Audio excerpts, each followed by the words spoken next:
Sup YouTube, it's TCG here and welcome back to another TCG video on my channel. On this channel you get daily Pokemon TCG content, so be sure to hit that subscribe button if you are new to the channel. You're gonna get more stuff like this, and if you feel the need to destroy the hell out of the like button, you can always do so. It only takes 1/10 second of your time and it helps out the channel tremendously. Today we're going to be talking about a Prismatic Evolutions tier list prediction. I have seen a lot of results over in Japan where they already have access to all of these cards, and we already seen the impact of Prismatic Evolutions with the introduction of Bidoof. Let's just talk a little bit about Bidoof first, because people are thinking about Prismatic Evolutions, they're thinking about Bidoof. This is going to be a card that instantly item locks for 0 energies, and that's going to be a huge portion of the metagame.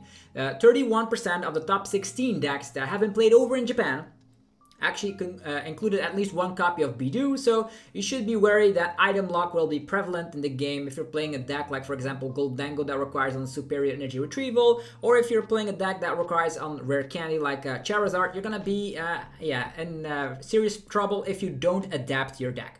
With that being said, this is actually what the archetypes look like that are currently doing well in Japan. We see Dragapult, Ceruledge, Gardevoir, Lugia, Archaludon, Charizard, Miraidon, Ancient Box, Raging Bull, and Gholdengo, and then a little bit of everything. So just note that my opinion combined with the Japanese meta will be in this video. So a little disclaimer here, this is my personal opinion. If your opinion is different, let me know in the comment section below how you would put a deck higher or lower up on the tier list. And also note that specific decks that have not been invented quite yet could be excluded from this list as well. So in the future, if there's any cool rogue deck, let me know as well. If you're watching this in the future, thanks for watching the content even when the video has already been released for a couple of days. With that being said, let's talk about the tier list. And let's talk about the evolutions, shall we? People are thinking about, oh, Prismatic Evolutions, are there going to be new archetypes that are going to be dominating the scene? Short answer, no. The evolutions are pretty bad. We have Flareon EX, which has some energy acceleration going with it, combined with Magma Basin. Can also stop 280 damage. You could be playing the Sparkling Crystal just to get it off, but it's simply not good enough. Jolteon EX also can slap a reasonable amount of damage. You could be using stuff like, for example, the aforementioned Electric Generators, Sparkling Crystal, and an Attach of Turn to get it going, but it's simply outclassed by way more powerful cards in this format. So for the people that want to be having evolutions or evolutions at the top tables, I'm sorry, but Japan has proven and tested with these cards before, and they are actually not doing too well. So with that being said, those are the only new archetypes that I would be considered like being actually playable. The other ones like Glaceon or like Sylveon could also see a little bit of play, I suppose, but no, we're going to be stating that the evolutions all belong in the D category for now. With that being said, what happens in this format? Which cards are we actually getting? We're getting Regigigas, which will put Lugia all the way into A tier. Lugia has already been a great deck in this current age and time with the Surging Sparks format, but with the introduction of a Regigigas, Regigigas, by the way, is a card allowing you to slap 330 damage against Terra Pokemon. Stuff like Dragapult EX, Charizard EX, Ceruledge EX. I could keep going, but every Terra Pokemon in existence will be one-shotted by Regigigas, which is just a basic Pokemon, easy to power up through the means of Archeops. And Lugia is simply still tier A in this upcoming format. Also not that affected by a Bidoof with item lock, as you still come back with the powerful Read the Wind attack if you are item locked to get those Archeops in the discard pile. There's always something you could be using, like, for example, Jacques in combination with a Squawkabilly. So stuff could still happen with Lugia. That's why it's still a tier A deck. With that being said, Bidoof is one of those cards that will really help out specific archetypes. I think the big winner will be Dragapult EX. Dragapult EX is a very powerful archetype that is going to be getting even stronger with the help of Bidoof. This item block, because Dragapult on the first couple of turns actually does nothing. So why not attach, retreat, and get yourself a little Bidoof to slow the opponent down. In the past, people were using stuff like TM Evo. That's still a strategy you could use, but I think having Bidoof at your arsenal also will get yourself a lot of dubs, because imagine you're using this up against the Charizard deck. They are incapable of using stuff like rare candy. If you're not able to use stuff like that, you can just swing with something like a Radiant Alakazam or maybe a Hawlucha play and then swoop their baby Pokemon because they were not able to evolve, because they were item blocked because of Bidoof. So I think this extra tool at its arsenal, that Pidgeot, will help Dragapult reach new heights. It has already dominated quite a little bit in Japan, and I think it's not going anywhere. Dragapult, you can be also playing it with Dusknoir, you can be playing with Pidgeot EX, you could even play Dragapult with Iron Thorns EX. There has been a lot of variations with Dragapult, but it's going to be rocking the scene, getting that extra thing it needed to just slow the opponent down long enough so you can just run away with the game, because Phantom Dive, slapping 200 to the active and spreading 6 damage counters wherever you feel like is going to be great. Not only that, if you reverse the psychology here, if people use Bidoof against you, Bidoof is a low HP Pokemon which can be knocked out with Phantom Dive as well, or maybe with Radiant Alakazam Pinks and a Hawlucha. So note to self, Dragapult is going to be tier S. Okay. What else can we talk about here in this upcoming format is Ceruledge. It's another one of those decks that actually is not performing very good currently, but it gets that's Bidoof, and as mentioned, that's one of those decks that's also not doing anything on the first turn. It uses like Carmine, Squawkabilly, Radiant Greninja, all that stuff, and out of nowhere on the first turn it just says pass. Isn't that silly? Now it actually can just attach retreat, which is another energy in the discard pile, to just slow the opponent down, so you have enough energies in your discard pile to just go crazy on the opponent's Pokemon. The opponent could be playing a Rotom. You can just go after that instantly by turn 2, bossing it up. They probably will gonna go for Rotom if they want to, but sometimes they cannot get it out in time, and you can item block, you can slow Charizard EX down, all that stuff. And the cool thing is, if you're also combining a 1-1 line of Palkia or maybe a 2-2 line of Palkia VSTAR, you can slow the opponent down long enough to then swoop them with a Greninja Moonlight Shuriken. So that's why Ceruledge has gotten better with the introduction of this format. Then it is now tier A, believe it or not. If you don't believe me, look at the Japan results. It has been performing there, and that's top 16 deck list, by the way. So Ceruledge, maybe it is because they're playing best of 1 in Japan, but I have high hopes for Ceruledge, and I already ordered 3 copies just to be sure.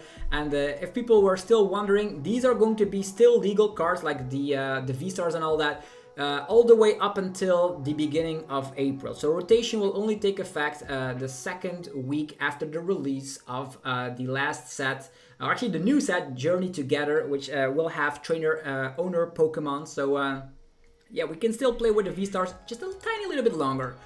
With that being said, another big winner is Archaludon. I don't know how to feel about Archaludon. I think it's a strong archetype, but I have doubts to just put it in tier A.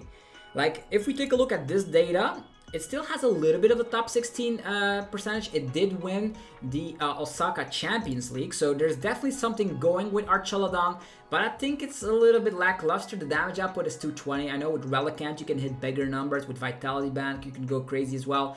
You can loop stuff with Turo Scenario, but I don't know. I don't know how to feel about the Archaludon. It is weak to fire, so if you have 2 Archaludons on the bench, it's also weak to Ceruledge, but it doesn't necessarily means that it's a bad matchup. Also one of those decks that is least infected by like item lock, as you only just go for Radiant Greninja or Research Evolve, and that's pretty much what you do. You just evolve into Archaludon and then you get the energies instantly. It does come back with big basics, like the Duraludon has a lot of HP. It's not going to be that weak against stuff like Phantom Dive. I don't know. I would still put it, it does seem strong in theory. We could still put it in tier A for now, until we have seen better results or better decks out there. For now, I don't know. If I take a look at this, I should put it in tier A, but definitely after winning the Champions League over in Osaka, I will give it the benefit of the doubt, and I'll be putting it in tier A. Even though I don't really want to put it there, I could still lower it down as we continue on with this tier list. Okay, continuing on, we're going to be talking about Raging Bolt. Still, we're putting that in tier B. Does have a solid Dragapult matchup, does have a solid Archaludon matchup as well. You can just simply have great times, but on the other hand, with an item lock, you're instantly locked from Pokegear, Tracking Shoe, all that stuff. So if the Raging Bolt goes first, it could be tricky to find your Sala, and the opponent could get an additional turn to then punish you later. So that's why we're putting Raging Bolt in tier B. Also, in this current Agent format, in the Surging Sparks format, it has not dominated too much. So it's still tier B, solid deck, solid matchups, but it's a little bit of one-trick pony. You just try to find your Sala, and it will be more difficult with people playing Bidoof, that's for sure. Maybe Raging Bolt can adapt by playing something like Lumineon, even though like you need to find Lumineon with stuff like Ultra Ball. I don't know. Interesting. Okay, moving forward, Charizard, the big Charizard EX. I think I will drop that down to tier B for now, because people will need to adapt with Charizard, and I still don't know if it's going to be better than the regular Rare Candy build. People could try out the Grand Tree, or the Great Tree, to just evolve instantly with the Stadium. But if you're item locked, you cannot Rare Candy. You could also build a TM Evo build, as we've seen people do that before, but that is, I don't know, it will take up a lot of spaces in the deck, as you will need a couple of stage 1s, you will need double TM Evo, you will also need a bunch of Arvens. It will take up a lot of deck space, and that's why I feel like it will be less consistent. If you want Dusknoir, Pidgeot, and all that, and Stage 1s, and TM Evo, it's going to be too much, and if you're losing the Dusknoir package, it's a little bit less good. So because of the Bidoof having the item lock capabilities in decks like Ceruledge and decks like Dragapult, I would feel that it just drops down a little bit. We did see that 31% of the top 16 decks were playing at least one copy of Bidoof, so Charizard, for me, drops down to B. I could definitely see it rising up back again if the people adapt the list to the perfect 60. But as mentioned, I feel like you don't have enough deck space to be playing Dusknoir, Pidgeot, Charizard, and TM Evo all in one deck. But I could be wrong. So prove me wrong and put Charizard back into tier A. This is a tier list prediction, so yeah, prove me wrong. Moving forward, Chien-Pao, let's put it on tier D. Yeah, item lock is very bad for Chien-Pao, I'm not gonna lie. You might think Chien-Pao could have resurged a little bit in Surging Sparks, but let's imagine you are out there, oh, I'm going to one-shot a Dragapult EX. I'm going to throw away like 6 of my energies, and out of nowhere I get item locked. And if people play Night Stretcher or more stuff like that, out of nowhere you could be running out of energy. So also not being able to use Rare Candy for your Baxcalibur is not good. I'm sorry, Chien-Pao, you have to go to tier D. I know there are Chien-Pao believers out there. Maybe you can re-alter the deck so it still works. Regidrago VSTAR.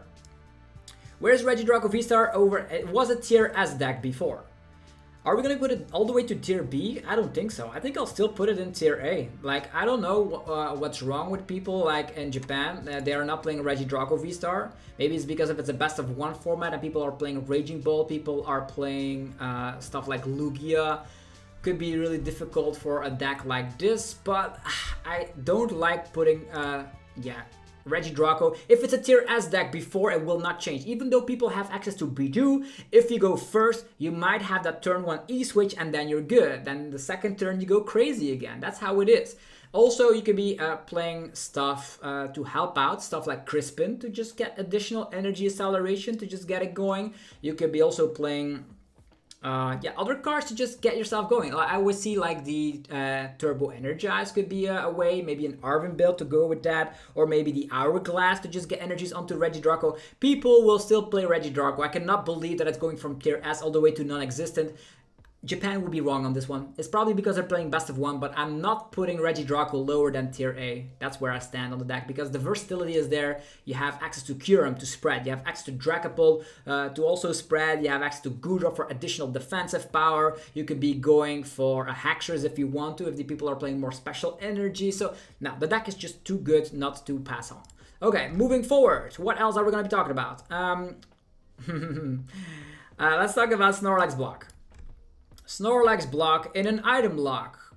I know they still have Boss's Orders, but they cannot loop Boss's Orders long enough. They're gonna have to play more Boss's Orders, because imagine their item lock, they can no longer counter catch. But Bidoof only slaps 10 damage. Is that going to be impactful? I would still put it in tier B. Yeah, it still wins games. Like, if you trap a Dragapult, you win. If you trap a Great Radiant Greninja against Ceruledge, you win. It's still a very strong deck. If people are not attacking against it, you are gonna win games. For sure. I know it still has a bad Lugia matchup, and Lugia gets that Regigigas, even though, yeah, that does mean Lugia will get more popular.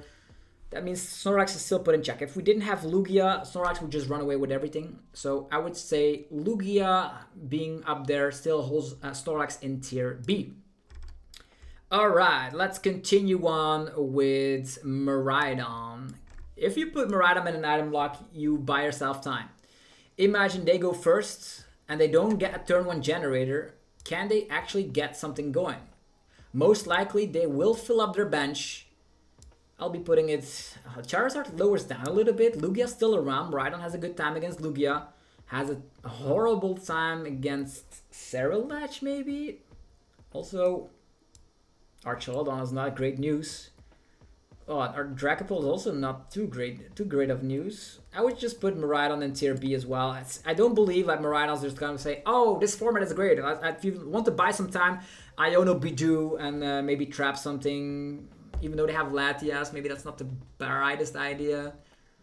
But item lock seems like they cannot lose generators. They can, they're gonna be item locked, so it could be interesting when you go second against Miraidon. If they don't get generator, they're gonna be in a bad situation, for sure. So Miraidon, tier B for me. Even though some people in Japan are still playing Miraidon, it's still tier B deck for me. And he could even whiff your generators. Okay. What else are we gonna talk about? Ancient Box. Ancient Box. What can we say? Bad Lugia matchup, bad Archaludon matchup, bad Dragapult matchup. I put it in tier C. That's my first tier C deck. It's going to be Ancient Box. It does have some great things going for it, but on the other hand, it's still a deck that is, for me personally, clunky, and people can outplay it by like gusting like Radiant Greninja up instead of going and discard more ancient Pokemon. You can Iono them to a low hand size. Sounds great to me. Okay, let's continue on with Klawf. I'll be putting Klawf in tier B. Klawf has proven itself in the previous format, being a very strong archetype. But now, Regidrago VSTAR is still around.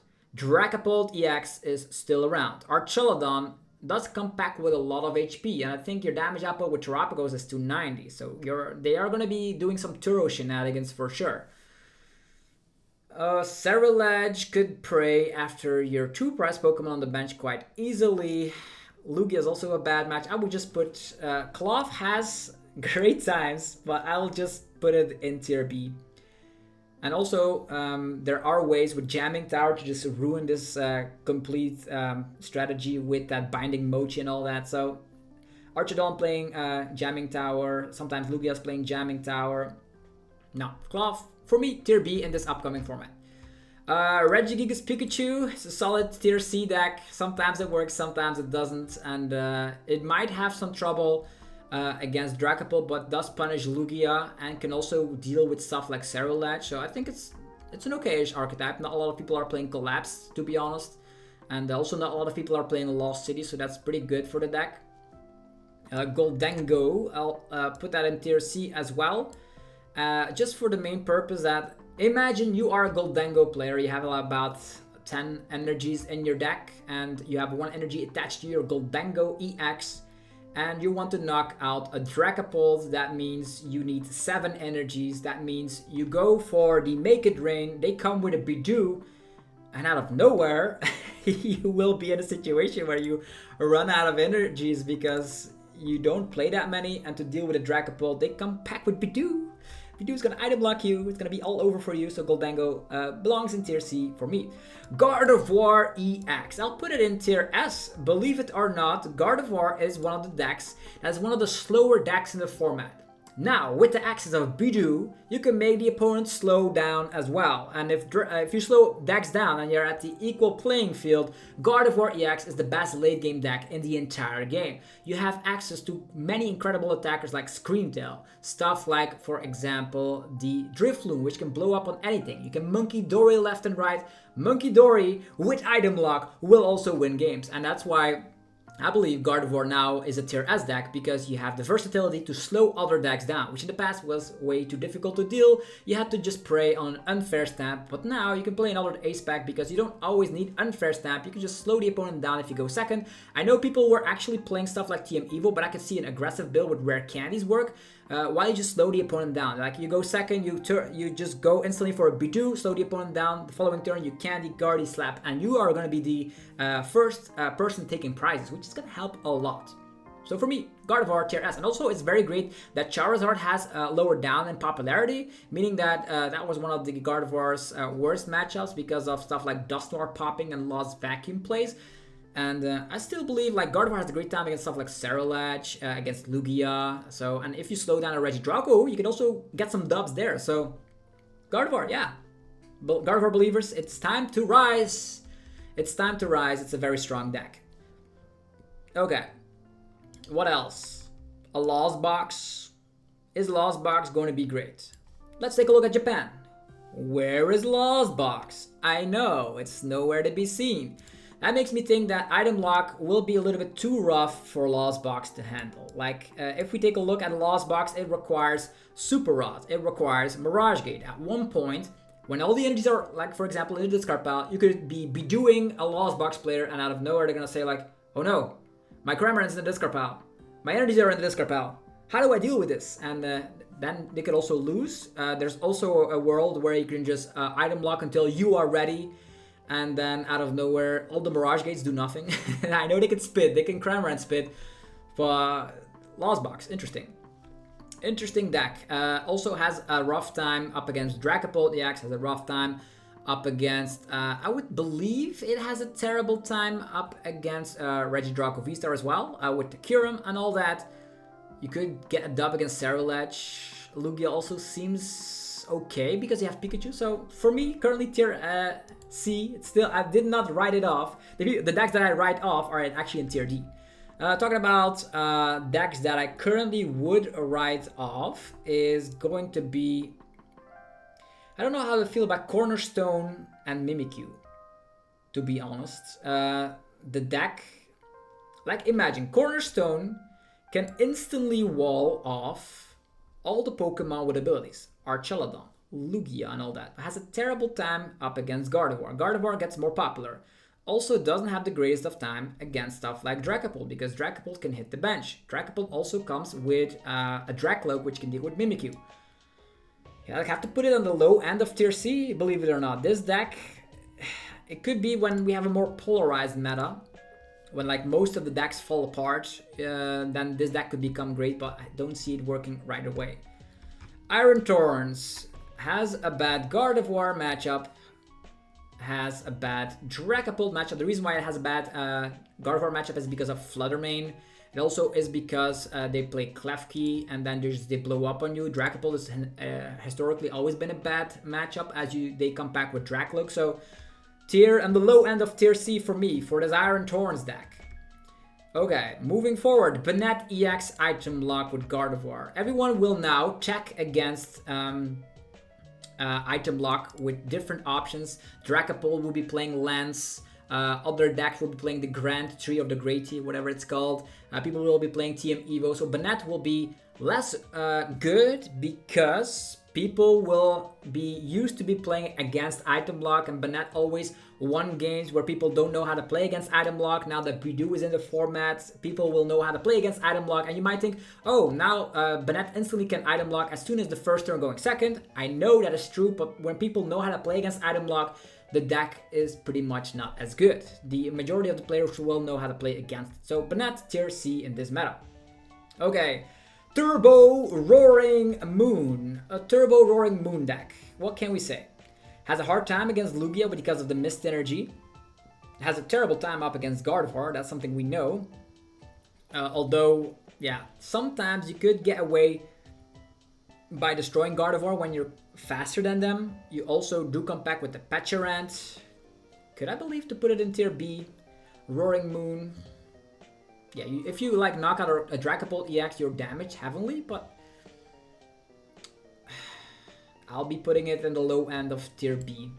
Just because I have some sympathy for Roaring Moon. And it has a soft spot in my heart. Okay, Roaring Moon, tier B for me. You have options to be playing the water build or not.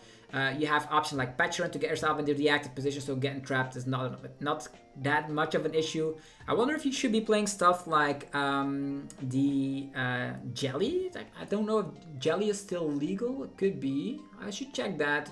You could also be playing Ancient Energy Boost Capsule as the one to put yourself at higher HP. Maybe that is a little bit better. But yeah, Roaring Moon, still a deck. It's alright. Gouging Fire, a little bit less good than Roaring Moon, I suppose. Put that in tier C. There are way better aggressive decks out there. Think about a Raging Bolt, Miraidon, Roaring Moon. Gouging Fire could have something going, I suppose. But I'm not a big fan of it. And also with the upcoming format, it doesn't help that Gardevoir gets so good with stuff like, for example, you do hit weakness against Archaludon, but on the other hand, when they attack first, it will be like worse for you because then they can Relic and KO you. Now, tier C for me for Gouging Fire. It doesn't prove itself quite yet. Okay, let's talk about Palkia Dusknoir builds. Dusknoir builds in general are a little bit less scary right now because of Bidoof. Like, you go first, you get your setup, and then they item lock you, and out of nowhere, you cannot Earthen Vessel for your energies, you cannot Rare Candy into Dusknoirs, you can just evolve and attack with Palkia, you cannot go wide with your board with like Noctallowing and stuff. So I put both of these stuff on tier B. Yeah, seems great. Maybe I could be proven wrong, but in the past we had Palkia a little bit way higher, but this is fine. Terapagos also in the same boat. Being item locked does not feel really good for Terapagos. In the past you see like 2 Duskulls, you're like, oh no, what am I gonna do? What am I gonna do? I'm gonna get swooped away, but nothing more is true. Now you have access to Bidoof and just be safe for an additional turn. They can just knock out the Bidoof if they want to, but they cannot play Prime Catcher, they cannot Rare Candy. So I think these decks become a little bit worse in general in this format. So I might even put them a little bit lower, but for now, like, they are very strong and established archetypes, so I'll just still put them in tier B, but they don't be surprised when they get lowered down, like the Palkia builds and the Terapagos build. And then Control in the format with Gardevoir and Dragapult and all that, there's like way too much to control, right? Can you control all of these? You cannot control Gardevoir because they have way too many answers. You could, of course, wall off specific decks out there. Lugia is also not too great for control, makes these two decks very great. But people will find a way to get Control working, but for now, I'll just put in the high end of tier C. And that, ladies and gentlemen, is pretty much my tier list. So, yeah, for now, that's my tier list. Hopefully, you guys enjoyed the run-through of all the decks, a little bit of explanation on why I put specific decks on the ranks that they are. The good news is we're getting a little bit of a shake-up in the meta where Ceruledge and Archaludon become better. Charizard will drop off a tiny little bit, but I won't be surprised if it comes back up again. Klawf also lowers down in popularity, which means Snorlax deck will no longer have to play Klefki, meaning they could come back in the format. Interesting to see how this format will develop. If you enjoyed the video, let me know by rocking the hell out of the like button. Only takes 1 tiny second of your time, so I would be forever grateful if you would do so. Subscribe for more Pokemon TCG videos on a daily basis, and I wish you all a very fantastic rest of your day. Which deck is going to be winning EUIC? Place your bets down below in the comment section. I think it will be, surprise, surprise, it will be an adapted Charizard. I think. Don't shoot the messenger, because you can adapt Charizard. It still has not been adapted, and it's also probably a best of 3 format. Yeah, it's a best of 3 format, and Japan is playing best of 1, so maybe that has something to do with it. So that's going to be my prediction. Let me know your prediction down below. Which deck also would you put higher or lower up on the tier list? And yeah, I'm very curious to hear your opinions down below. Have yourself a good one, and I'll see you guys tomorrow for more Pokemon TCG action. Peace!